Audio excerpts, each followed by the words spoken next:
and welcome to this episode of Season 5 of the Dr. Tech Show, where myself, Pauline Roche, and Sweyn Hunter, an often guest but not today, talk about digital topics, including the world of online communications and digital inclusion, in a show which was the brainchild of digital storyteller, the late John Popham, and we miss John today as every day. So, Sweyn, how's the weather been in Orkney? Weather's been amazing all week, Hmm. but now it's foggy today. So there we are. Yeah. Well, we've had monsoon rain. Oh, I came back from shopping yesterday just in time to miss a huge rain shower, but then that cleared and it was sunny again, and now it's sunny oh again. well, So that's good. we're Good for very you. blessed. But Yes. I did just hang a sheet out on the line, so it's bound to rain at least half an hour today when I'm out. I Yes, can't bring it in just again. So anytime you're not there, it'll rain. yeah, Yes, yes, yeah. yes. So anyway, let's go on to talk about the dates we've got for today's show. Well, we have dates right enough, and the first one that we have is South Asian Heritage Week, Month. wh month, pardon Hmm. me, which begins very soon. I've lost my tabs. Don't know. Here we are. What will? Bum, bum, bum. I'm not doing well this morning. Here we are. Right, share. That's what I want to do, and we want to share that one. That one. Yes. So it's South Asian Heritage Month, and this is a significant date at the end of this month. Uh, as the dates included in the month coincide with the Indian Independence Act's royal assent, presumably in 1947. And the publication of the Radcliffe Line, which established the borders of India and Pakistan with some considerable consequence and unrest. Mm. Anyway, the month aims to foster a deeper understanding of South Asian heritage and its impact on Britain and on other parts of the world, while also encouraging conversations about identity and belonging. And this year's theme is Roots to Roots. Mm. And that's better if I put that on the screen because then it makes sense. Yes, indeed. And this was I spotted this on on LinkedIn on my friend Kieran Kaur's LinkedIn page. She's the head of Girl Dreamer, which is a wonderful organization that supports girls and young women um in Birmingham, and but it's a national and global reach as well. And that month actually is from the 18th of July to the 17th of August, so it's kind of Yeah, spans 2 months. So but yeah, hence the date's significance. very good. And the other date that we've chosen this week is something called Independent Retailers Week. No, it's a month again. These are both months, not weeks. Uh-huh. Sorry. Yep. And this is a global campaign celebrated throughout July to highlight the vital role of independent retailers in our communities. The initiative encourages consumers to shop locally, supporting small businesses that bring diversity, character, and economic resilience to towns and cities.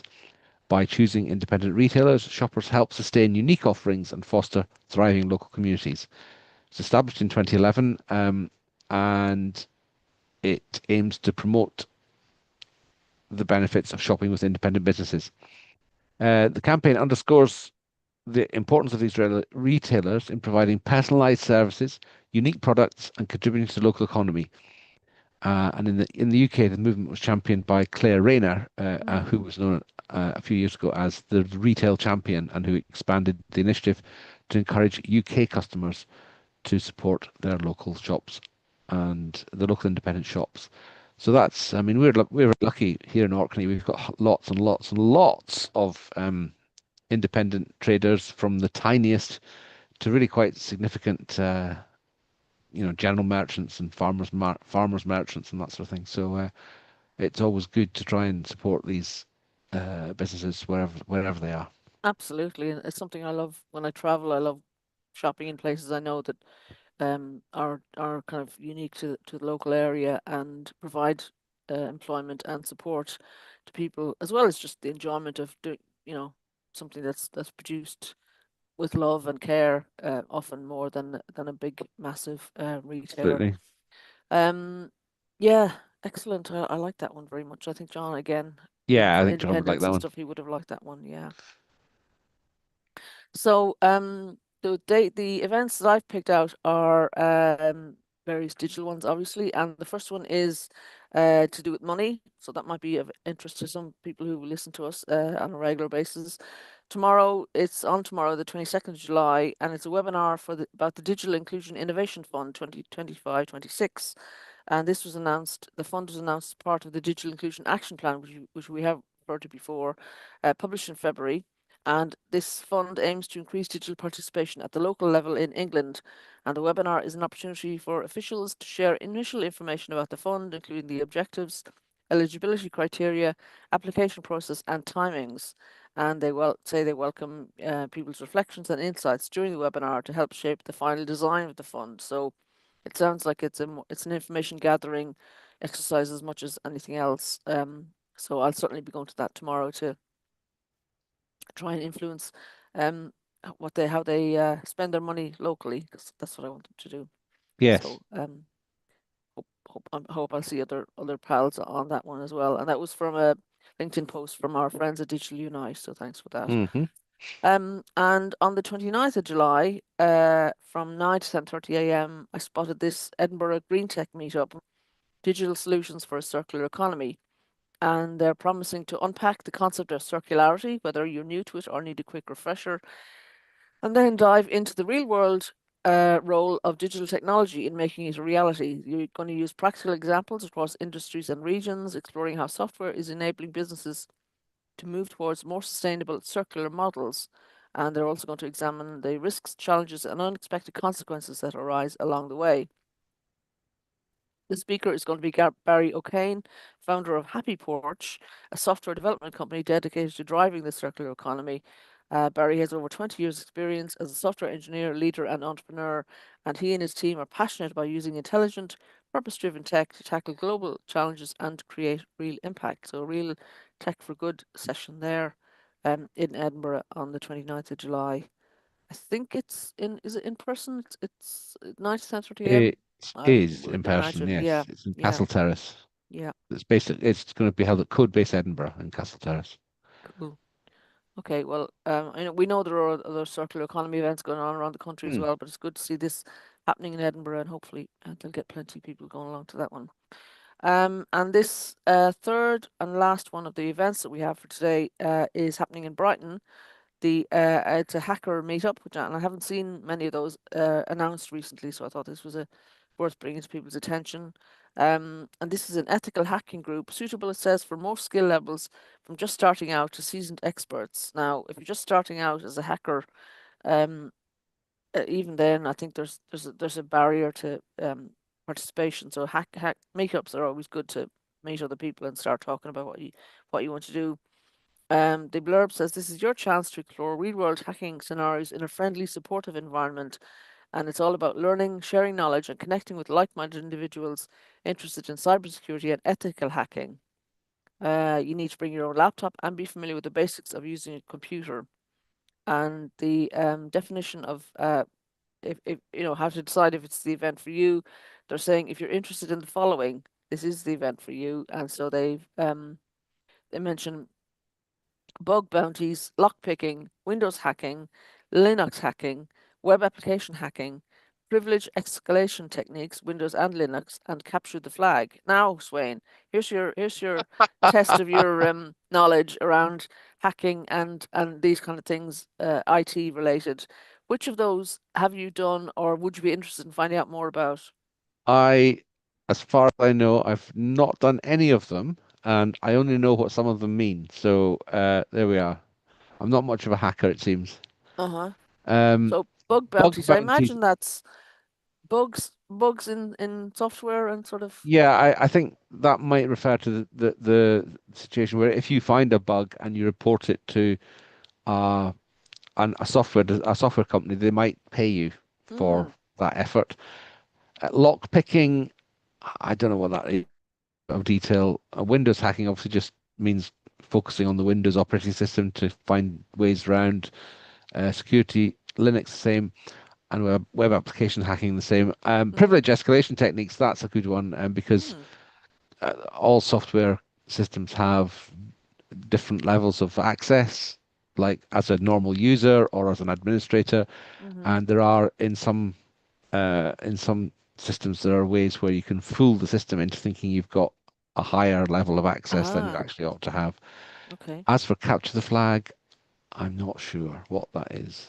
I'm sure the link. I Sure, think there is more information on the if Eventbrite this link. event is So. for you, you probably understand this. Well, yeah, we're kind of encouraging people to find out more about it and to go because they know stuff. So it's a Yeah, combination yeah. of things. Lock picking is something that they used to be. There used to be a session in Birmingham, Fizz Pop. Yeah, they were a group in Birmingham. They used to do lock picking. I think it was once a month about, and I think that's the lock on web pages. Aha. I think it's about unlocking that. I'm not sure. I don't think it's Right. physical lock picking, because that would be questionable to say the least. Yeah. But yeah, I know that they used to do it. So if anybody knows, anybody who's listening to us knows and would like to come along and talk about lock picking and other um hacking matters, we'd love to hear from you. We haven't had anybody who's ever come on and talked about hacking, have we? No, we haven't. No, that's true. Mm, yeah. That'd be interesting. Hmm. Good. So okay, so there's some events that are coming up, and hopefully we'll have a few more at the next week in our last show of this season. So we will go on to some stories that we picked up and some videos. You'll be glad to hear. So it won't be just us talking on the program today. So the first one is and includes a video is a um, I've headed a launch of 10-year NHS plan and reflections from the Good Things Foundation from Katie Hurd, their strategic insight and research leader. And this was filmed or put out the morning after the launch of the 10-year health plan. Some reflections on what it means for people who are digitally excluded and where the risks and opportunities lie. So take it away, Sweyn.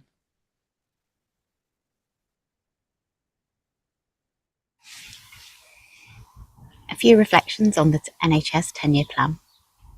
We really welcome the opportunity that it gives those of us in the sector to really plan for the long term, to address the health inequalities that people face, but also the opportunity that gives us to really transform the NHS.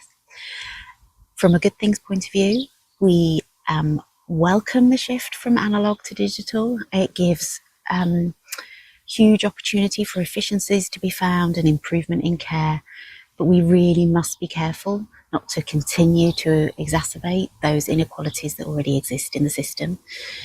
Many people find the NHS app difficult to engage with. They struggle with their skills, their confidence, the affordability of access to the online world.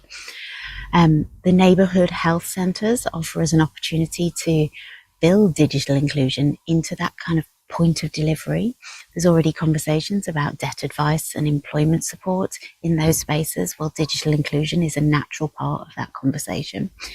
Our National Digital Inclusion Network, our network of community hubs who are supporting people with digital inclusion, are natural partners in this space, already working in many of those communities. They can sit down alongside people to carefully help and support them with their digital inclusion needs in a way that is right for them, in a space that's comfortable for them. So all in all, really positive reflections, but just encouraging care to be taken and thoughtfulness about how that transformation takes place for those people who are digitally excluded. Yeah, some good reflections there on the Yes. NHS 10-year plan. I know that Wes Streeting talks a lot about moving from analog to digital, um, but it's important not to forget the people who are digitally excluded. And as we will talk about later in the show as well with the other stories, the digital exclusion it's not a fixed point. We've said this before on the program. It's not a Mm. fixed point. You don't, you're not always digitally included and you're not always No. digitally excluded. You can move in and out of it. And the app, I think, in my experience, and my kind of anecdotally from what people are telling me, that people do struggle with it. Even people who are experienced, digitally, sometimes have trouble with making an app work for them. So, An app and to it could cover the be, whole and the app to cover your whole interaction with the NHS is quite an ambitious kind of mm, design mm, task. and I can imagine it'll have its own quirks and weaknesses and funny bits. Yeah, Uh, yeah. And not something. go on. It's not something that is happening in the same way in Scotland. So I'm Ah, sort of a spectator on this in a way. okay. So what are they? Are they There waiting? Have are they done something else? there are bits and pieces. There's nothing directly equivalent, but there are more joined up systems, I think, in across Scotland than there are across England in general. Okay, good to hear. Yeah, and I was just going to say that your local, your own, GP practices they're not all standard as well. They each of them functions a little bit differently from the other. So, there could be Yeah, local issues as well that complicate things. So, the app might promise one thing and it might not be available locally. So yeah, there's that as well. exactly. So yeah, we will keep an eye on that. And again, if people have stories that they'd like to come on the show and talk about their own experience, we'd love to hear from you, especially local activists. So we always want to hear the stories from the people who are affected the most about around Scottish these government things. is developing something that they're calling the digital front door to the NHS, but it's not quite available yet, I don't think. Okay. Well, again, if somebody wants to come on and talk about that, we'd Yep. love to hear how that's going. So we move on to another story from someone who calls himself an ICT regulatory expert, Hassan Sharif. The story is called Digital Inclusion Bridging the Divide in a Connected World. And Hassan says that the vision and mission statement of almost all ICT regulators flaunts their commitment to offer the best ICT services to all the citizens at affordable prices.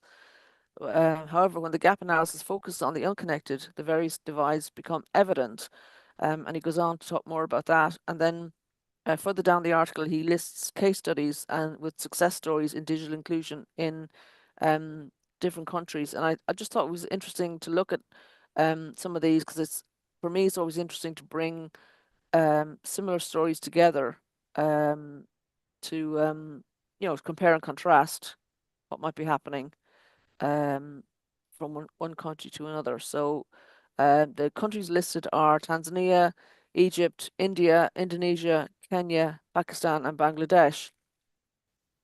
And each of them have different digital inclusion projects. Tanzania, for example, recognizes very much, as other countries do, but just in this instance, about providing skills to youth and women and engaging girls in STEM training, which is a STEM trainings program, as well as community network innovation hubs and providing meaningful and affordable broadband internet. And I mean, I like the qualification of the broadband, being meaningful and affordable because, Mm. you know, yes, broadband is available to more people than it used to be, but it's not always meaningful and it's not always affordable. So it's good to see that included in the actual program. Um, and then Egypt talks about Decent Life Initiative, recognizing the need for improved rural connectivity for 58 million people. In India, there is a program or initiative called Pathardi CCI, Warli Tribe, which empower tribal women. So it's great to see programs specifically for indigenous groups in various countries. In Indonesia, is the initiative program listed is Kasepuhan Siptagalar. I hope I pronounced that correctly. Community managed digital resources. We'd love to hear more about that one. Kenya has the Tandanet CCI, which the highlights are affordable internet and digital literacy. In Pakistan, there's a couple of programs listed called Girls in ICT and Equals Tech for Girls, and this is to enhance the digital literacy of girls and young women, particularly in cybersecurity, ICT applications, and the use of digital technologies. Workshops are organised by GSMA, W4, ITU, Code Girls, and the MOITT. I think it's MOTT, where more than 200 girls and young women were trained from September to November 2021 on e-commerce and mobile apps development. And we'd love to hear more about that. If anybody's got any more information about that, someone from that program, we'd love to have you on the show. And finally, the country list is Bangladesh with Huawei Digital Training Bus. And I know we talked about that before because I remember it. This program trained 63,000 rural women And as we know, Sweyn, when you train a woman to do something, it inevitably percolates into the family life and Yeah. community. So yeah, great to see those things happening. And as I say, we'd love to hear from anybody who's Yes. involved in any of those projects, come on the show and talk about them. See what else we can learn. Um, the Hassan went on to talk about ICT indicators for measuring digital inclusion. And again, this is something that we have talked about, but it's not always easy to find indicators. And I know I saw somebody else asking about this on social media in the last couple of weeks, so I might reference them to this. The indicators are infrastructure and access, which are mobile subscriptions and broadband penetration. For household and individual use, the indicators are internet usage and device ownership. For business use, ICT adoption in enterprises. For education, ICT in schools and digital literacy. And for e-government, online services and digital public access. I think it's great to see this all gathered together so that a country can measure its digital inclusion. I haven't seen this listed like this before, so we might use that as well in No, it's good. Yeah, other it's places in the a UK. good framework. And for conclusion, Hassan reminds us that digital inclusion is not just about connecting people to the internet, it's about empowering them to thrive in the digital age. By addressing structural inequalities and embracing inclusive technologies, we can ensure no one is left behind in our increasingly connected world. And ITU's Measuring Digital Development Facts and Figures 2024 offers a snapshot of the most important ICT indicators, including those related to internet use, infrastructure, affordability, internet traffic, gender, and location. So, a very useful piece of work there. Thank you, Hassan, for bringing that to our attention, and we hope it benefits others. Moving on, we had Jess Flack on the program recently, and she helpfully has done a summary of responses, or a kind of her summary of the summary of responses to the recent DCIT Digital Inclusion Action Plan. It's just come out, and they're asking more people to have a look at it and see what they think. But Jess's summary is that first of all, there were over 800 responses from across the UK, which is quite good. I think I'm not sure how many responses government calls to action or government action plans actually get usually, but 800 sounds a very healthy number of responses. So well done everybody who's responded to that. And her Jess's highlights are kind of in her summary are that priority groups, low-income households, older adults, disabled people, unemployed individuals, and young people, plus suggestions to include refugees, rural residents, and non-native English speakers. So I'm assuming that what she's saying is that um, these are the priority groups that people think should be prioritized as part of the action plan. There's strong support for local solutions, and again, this is something that I included in my response to the action plan. Respondents emphasised the need for community-led initiatives, co-designed services, and devolved funding. So yeah, I would certainly agree with all that. Local people know what other local people need, so it's important to see that reflected. Digital skills emphasis, lifelong learning, online safety, and tailored training were seen as essential for digital inclusion. And again, no argument with that. Very, very reflective of what we talk about on the program often. Access and affordability, mentions of support for affordable broadband, device reuse schemes, and maintaining offline service options. And again, things we talk about often on the show, so great to see that reflected here. And the last one, and again, something we often talk about, and I love to see it mentioned, confidence and trust, building digital confidence through peer mentoring, fraud awareness, and person-centered support. So what do you think about that as a suggestion for building confidence and trust, Sweyn? Peer mentoring, fraud awareness, and person-centered support. Yes, I mean it's interesting. I'm guessing these are the responses that have gone to that consultation, and it's interesting that these themes have come through. Particularly the focus on mentoring and kind of uh, defense against scams, I suppose.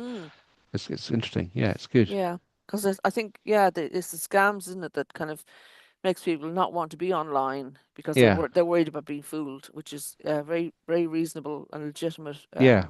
concern. But obviously, the more confidence they build up, the more the less kind of vulnerable they feel. And also, I usually say to people when I'm doing training with them, it's more than likely you will get scammed. It's now these days it's about Yes. how are you gonna tackle that when it happens to you. And so if they have a plan to to counter that, I think it makes them feel more confident. Yeah. And they can, and they can do a combination then of offline and online work, and whatever makes them feel better. Yeah. So yeah, no problem with that. I like the peer mentoring idea. Um, yeah, I do like to think sometimes that we can lend other people a bit of our own confidence to make them feel better about what they're doing. But also we want to make sure they don't have to go online if they don't want to for Yeah. whatever Exactly. various things. Exactly. Um, there was one thing in the call for evidence, the action plan that I commented on, which was the bit about again about kind of offline services. The quote was the importance of maintaining offline alternatives for essential services was a prominent theme in the feedback received. As a growing number of services transition to online platforms, many respondents highlighted that not every individual is comfortable or able to engage solely through digital means.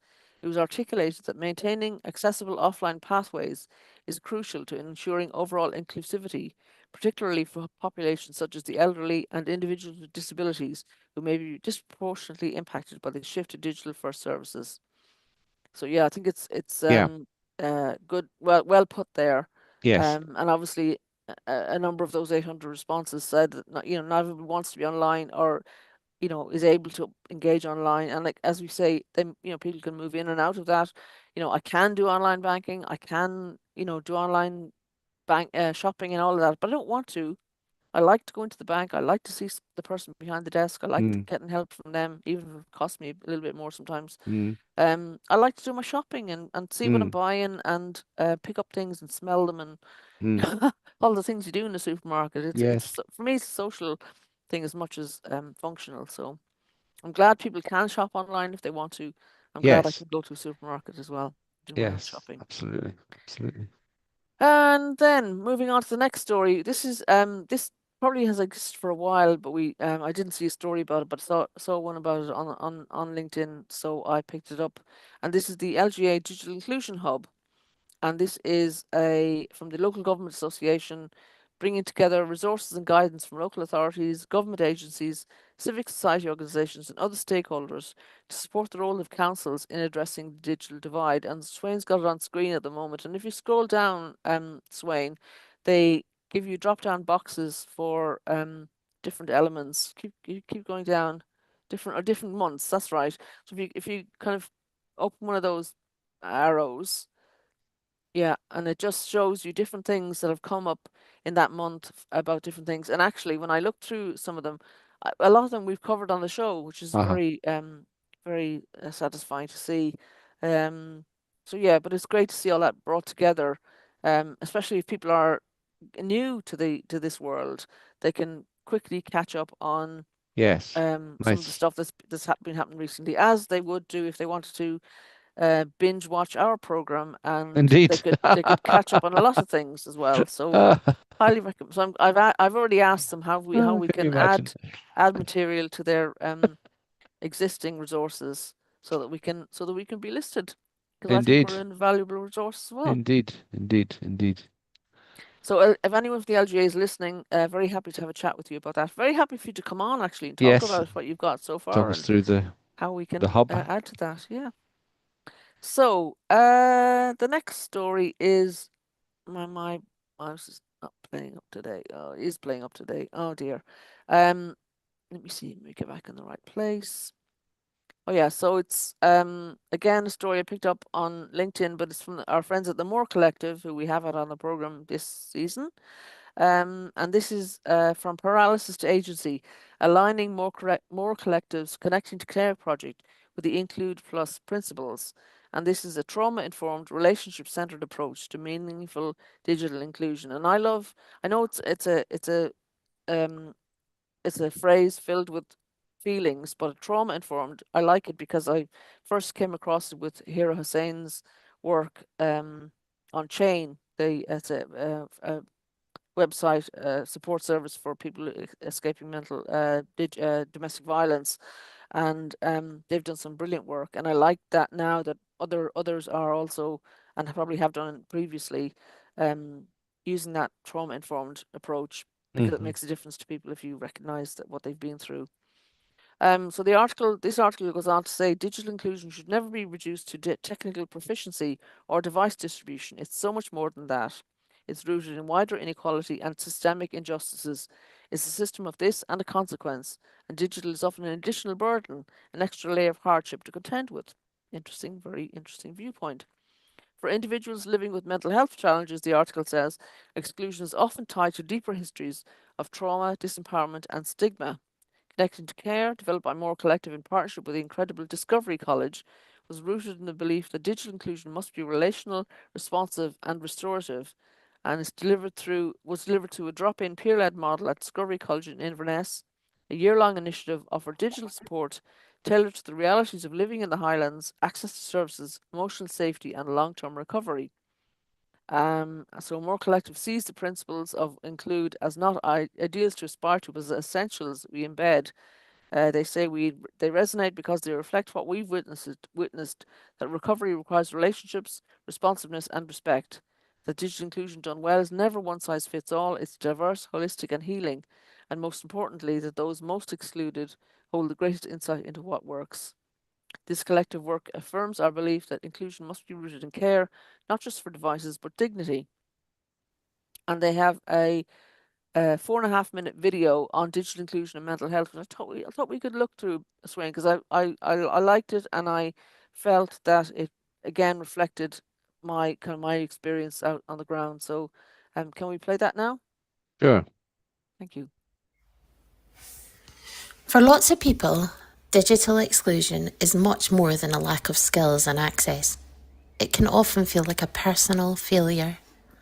Coupled with mental health difficulties, feeling incapable of using the internet pushes some of us into further isolation and loneliness for fear of being a burden on others.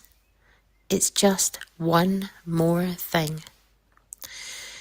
Some of us are scared to ask family members, knowing how much they are often carrying already, how much they're already doing to help us recover from poor mental health.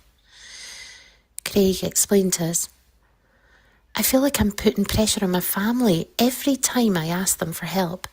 Sometimes I'd rather just keep it bottled up. Craig reached out to Anya, who is based in the Discovery College in Inverness, a safe and supportive place where everyone understood exactly what Craig was going through. Everybody there had lived experience of needing help with their mental health. For Craig, even getting started with the internet was difficult. He was paralysed by all of the things he didn't know, and by fear of all of the things that could go wrong, and all of the things that were happening to him. He said, at the beginning, I was scared to even switch it on. I was frozen still. Even small changes to digital systems can mean that some of us feel that our lives, our homes, our financial security are at risk. For those of us struggling with our mental health, this can destabilise not just our engagement with the online world, but even our recovery from our illness. Craig gave us an example of this. I had just learned my Universal Credit Journal and they went and updated it. It made me panic as I don't know where anything is and it feels like a setback. It made me want to smash the laptop up. If this happened at home, I would never open the laptop again. Trusted people in trusted spaces can make such a difference if we are working together to build resilience rather than adding to people's existing burdens. When we understand a wee bit about how trauma can show up in people's lives and how it can impact on our ability to learn new things, we can help people regain control of their lives. When Craig received support from Anya didn't have an agenda. She didn't mind what Craig wanted to do online. She just wanted to support Craig in a way that was helpful to him. And slowly but surely, Craig's confidence grew. Craig told us, "I didn't know what to do, but I just pressed buttons, and I remembered to stay calm while I figured it out. It took me 10 minutes, but I got there." When normally Craig might have had an anxiety attack, instead he was able to take a breath and find the way himself, with Anya right beside him. Craig was building his own resilience, self-regulating his own sense of well-being, and replacing panic with self-trust, patience, and being kind to himself. Craig told us, "Now I can turn it on, try things for myself, and I don't feel stressed. It's given me the confidence to do my own thing, and that's been excellent." For those of us living with anxiety or low self-worth, feeling empowered in the online world can often become a catalyst for reevaluating our limiting beliefs about ourselves and shifting old negative patterns of avoidance or self-doubt, helping us understand that we can do difficult things. In this way, digital inclusion becomes a gateway to wider mental health recovery.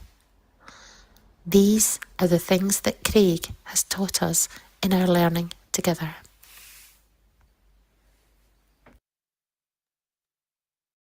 That's quite moving to hear how somebody has come on and developed, and I've seen that myself in the work that I've done. So yeah, great to see some of the work of the more collective, what they've done. I can't hear you, Sweyn. I'm muted. Yes, there we are. I was just saying the more does a lot of really good work, and that's a good example of it. Yeah. Yeah. And that drop-in centre, it's in the main shopping area in Inverness. Okay. It's not like hidden away somewhere or in an industrial estate or in an official building or anything. It's just there, so you Very can handy. just access it really easily. Yeah, I can imagine. And and I've seen people as well, similar situations. They suddenly realize they can do something that they weren't able to do before. And for the rest of us as well, I keep saying, I'm learning all the time. I helped somebody work out how to get a SIM into a phone last week, and between us, and we were both quite experienced, couldn't work out what the phone number was. And of course, it's printed on the back of the It's one of Aha. those free data SIMs, so it's printed on Right. the back of the card, that the There SIM you comes go. on. There So you go. anyway, sometimes you think that the solution is much more complicated than it really That's is, right. That's right. That's right. which speaks volumes actually about how technology makes us feel sometimes. Anyway, so yeah, so good job, more collective, and keep doing the great work. It's so important. Okay, so the next story is from the Digital Poverty Alliance, and they are doing an inquiry into digital inclusion and health outcomes, and that closes at the end of the month. So this is by way of encouraging people to participate in the inquiry as well, and the link, as usual, will be in the show notes. So the story, the blurb goes that in the past few years, there have been growing use of digital technologies to deliver health information and services across the UK. Use of NHS websites, the most visited online health service in the UK, increased from 12.9 million in 2019 to 22.7 million in 2020. No surprise with the pandemic, rising to 26.5 million in 2024. And these are Ofcom figures. Particularly since the pandemic, health information, appointment booking, and follow-up care are increasingly delivered online. I think this is my commentary, that the health services discovered they could deliver things online during the pandemic, and that's continued. Back to the article. In light of an ongoing trajectory towards digital care delivery, it is increasingly essential to ensure that both analogue provisions remain in place for those who are unable or unwilling to access digital health services, and that these changes do not leave behind those who are digitally excluded and unable to access the support they need. Towards the bottom of the article, then it says the Digital Poverty Alliance research aims to examine the impacts of digital exclusion on the delivery of health services and its effects on health inequalities. We will seek to engage with both the supply and demand sides of health services, exploring the impact of digital exclusion, including lack of digital skills as well as lack of access to adequate technology on both clinicians and patients. The research will seek to draw out how the use of health technologies varies between groups and the reasons for this, with a particular focus on how different age groups, rural communities, and those with English as a second language may be affected. And I'm particularly interested in, coming from Birmingham, obviously, many people here have English as a second or more number of languages, and I know they're affected because I see it as again most days in my work, Yes. and I really want to make sure that people aren't left out just because English is being prioritized, and their English isn't as good as it might have been. Mm, mm. So yeah, so that the as far as I know, the closing date for that inquiry, submissions to the inquiry, is the 30th of July. So please do submit to that, and I've tagged a couple of people on the LinkedIn post about that. But if more people want to contribute, then please do. It's very important for us to be letting people know what we think about that. Okay, so this was another as often happens with this program, another thing I hadn't thought about, or another way of looking at things that I hadn't thought about before, and the term we use is model poverty. Um, Model poverty as an aspect of digital inclusion by someone called Callum Handford. Again, something I picked up off LinkedIn. So, model poverty is explained as AI access and usage isn't created equal.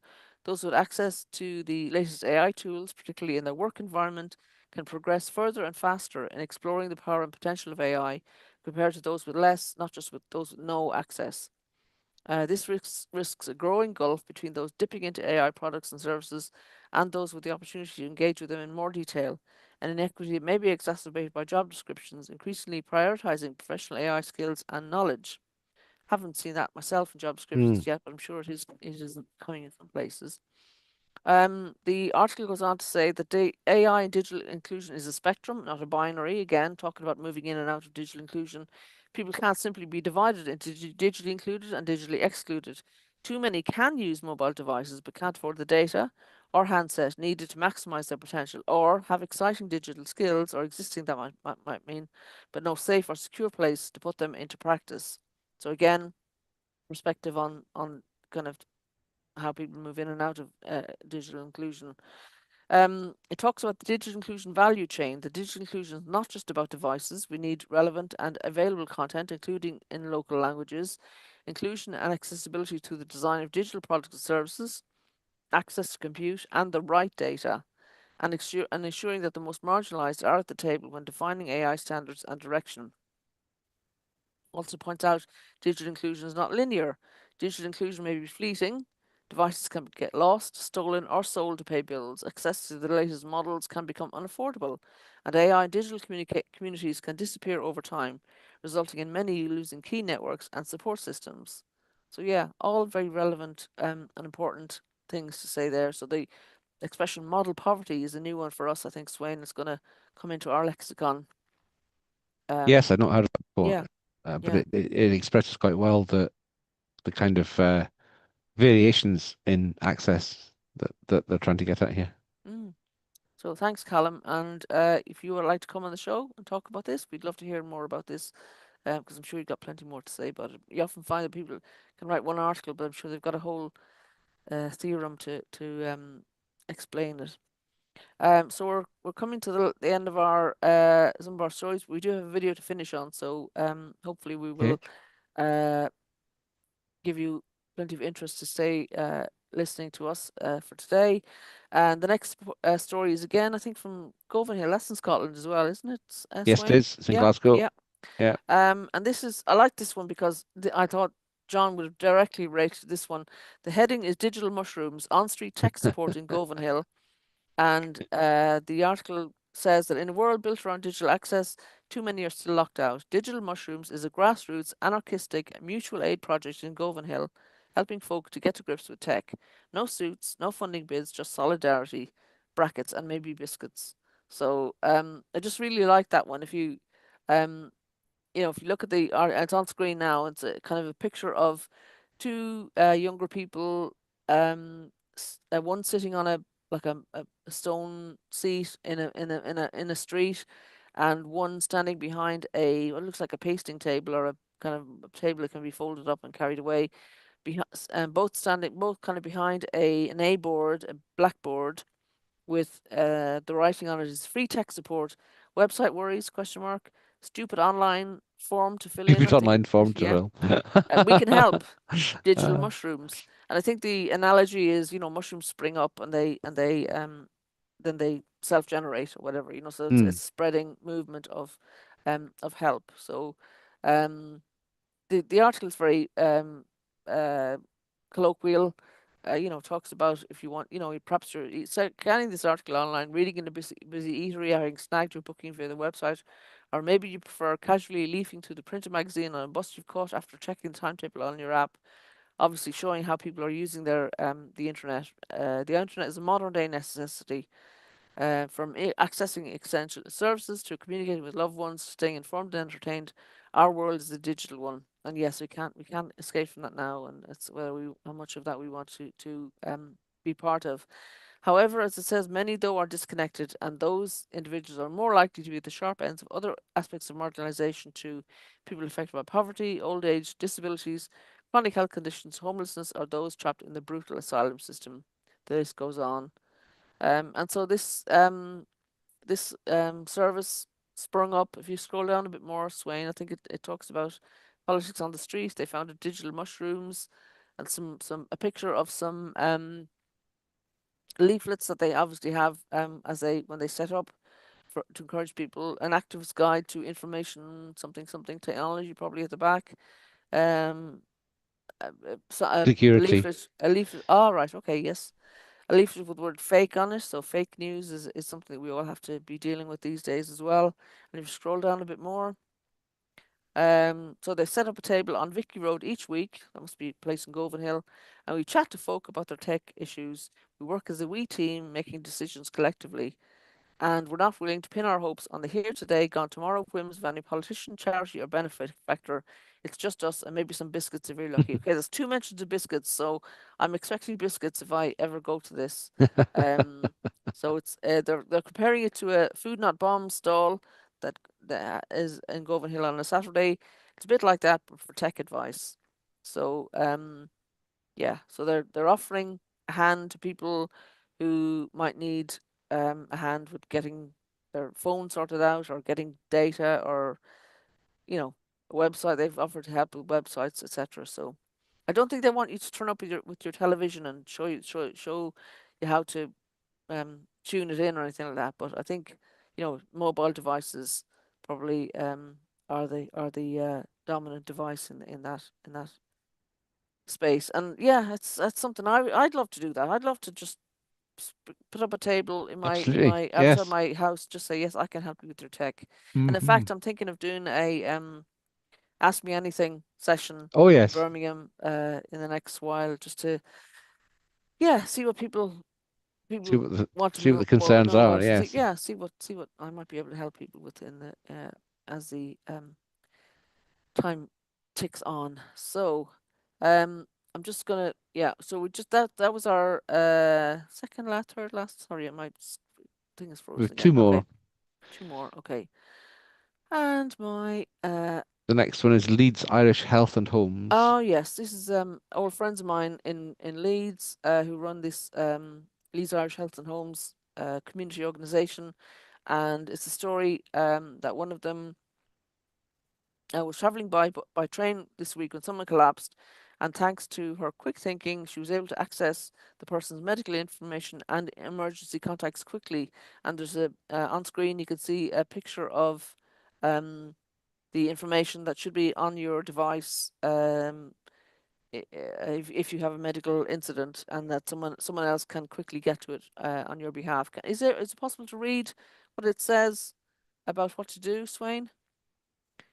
Oh yeah, to access in case of emergency information on a locked Android phone, you need to wake the phone, then swipe up from the bottom of the screen, next tap emergency, and then emergency information. So this is all assuming that you have actually entered this information on your Yes. phone. So we're kind of advising people to do this, and that it can be done on any phone. And so all the details are there. is that something you've done, Sweyn? Is It it is, yes. something? I've got that all Yeah. set up, I think. Mm. I mean, Apple World, so it's slightly Uh-huh. different. But yeah, it's all there. Yeah. It's a really good thing now that we've all Mm. got phones. We've all got this opportunity to Yeah. actually do that. So Yeah. so yes, Mm. indeed. So well done, Lead Irish Health and Homes, as usual, coming to the rescue of yeah, somebody who benefited from your knowledge. So well done to them for being digitally confident, digital champions. And so we come to the last article that we have for today, and this is again a video showing what Thameside Community Computers does about refurbishing and getting computers to people in Thameside, and they've had support from the Greater Manchester Combined Authority and Thameside Council, £5,000 to power another incredible project. This funding has enabled us, they say, to refurbish and donate 115 laptops, helping bridge the digital divide across Thameside. That's a refurbishment cost of just 43.47 per device, well under our usual budget of £50. Every pound has been stretched to create meaningful impact. Um, the devices that they get, they must be donated to trusted partnerships, so they can't just come from back of a lorry or anything like that. They must be securely data wiped. They must be checked for physical damage. They must be repaired or upgraded where needed. They are installed with Windows or Linux, depending on age, and then cleaned and bagged for the new owners. And we have a little video that shows some very happy recipients of these devices, if you're able to go to that, Sweyn.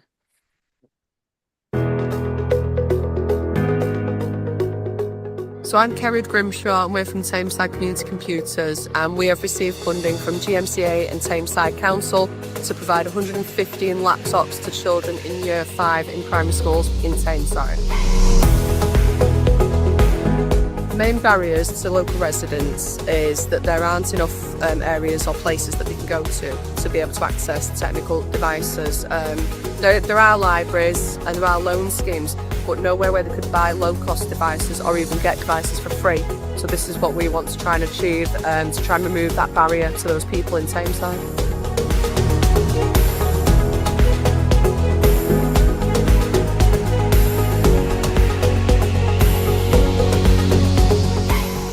How does it feel to be getting a laptop? It feels very exciting, it's very great. It will help me with my homework and to search things up. So do you think it's going to really help you with your homework? The 9 times tables, I like reading the apps. Really happy because this could help me learn most of what I didn't know.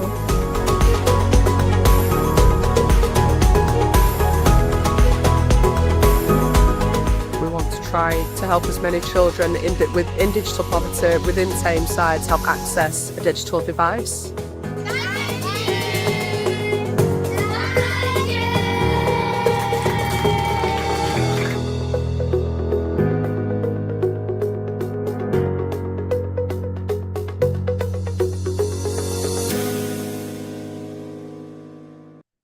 Yeah, I thought that was really nice to see actual recipients, and I also liked that they all the devices looked the same, and they got them in a proper laptop bag. You know, Yes, they didn't no, have to carry them it's home in a good. carrier Yeah, bag or anything. You know, yeah, there's a yeah, dignity absolutely. important around giving people equipment and making sure they've got what they need. So it's not just handing over any old device that's kind of end of life or whatever. It makes me feel confident that they got a device that Mm, will benefit them for many years and their families hopefully as well. Because I know that any person who's received devices in any of the projects I've been involved in, it never helps just one person. It's always right, it goes at into the least family one. and Yeah, yeah, it's helps good. everybody in the family. So well done, Thameside and Greater Manchester Coalition. Indeed. We know that other local authorities are helping people similarly, um, and yeah, those programs are so important. Just great to see the children getting them and appreciating them, and that little wave from one of the guys on Yes. the screen. It's those. It shows the importance of making videos as well. That they Yes, convey so much. they do. They Um, do. rather than just a piece of paper saying, give us your laptops and we can get them out to people. So, that really brings us to the end of our program for this week. We've had some great stories. We are hoping to have a guest on next week's show, which will be the last in the series for this season, season 5, as we go into our usual hibernation for August. And then we'll come back sometime in September, all bright and breezy. We are grateful to everybody who's joined us on the program on the for this season, as every season. We hope that we are doing John proud, that he would be happy with the work that we've done, and that we continue to, keep his legacy alive. Anything else you want to say, Sweyn? No, just looking forward to next week, and then looking forward to what season 6 will bring from September. Indeed. Great. So thanks very much for joining us today. Have a great week. See you next week. Bye-bye.